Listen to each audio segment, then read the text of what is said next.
Mga ikasikukal bayog doon, maupay nga adlaw sa iyo nga tanan. Ako si Vice Mayor Rex Daguman, and welcome liwat sa atong programa nga Speak Up. Kundiin atong ginihimanglaw ang mga baluudnon nga may direkta nga epekto sa seguridad ng kaupayan sa atong syudad. Yan ang nga adlaw atong tututukan ang Anti-Road Obstruction Ordinance o Ordinance Number 2023-09-015. Ini nga balaod nagdiri nga nagsisirot sa bisan sino nga tawo o organisasyon na nagbubutaw sa balabag sa kalsada, sidewalk, tulay, park, ng ipapubliko nga lugar dinhi sa Calbayog. Manaday, nanugod ang tuyo sining nga balaod.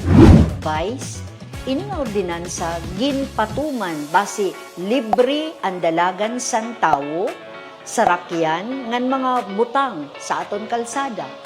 Ginbabawal ang pagbutang sin balabag sugad san pagpapamara san humay sa kalsada, paghimo sin tindahan, pagbutang sin lamesa, signage, stockpile sin hollow blocks, paligad, basura ngan bisan nano pa nga balabag nga nakakaperwisyo sa publiko. Nanuman ang penalty kung paibatala pa singin ang ordinansa.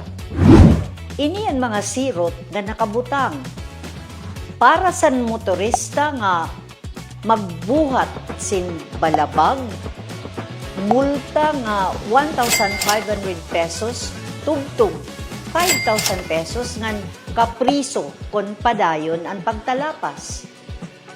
Para sa mga istruktura nga diri permanente sugad san tindahan, tambak, signage, multa nga 500 pesos, ngan 1,000 pesos, ngan pwede pa kapriso tubtub unom kabulan.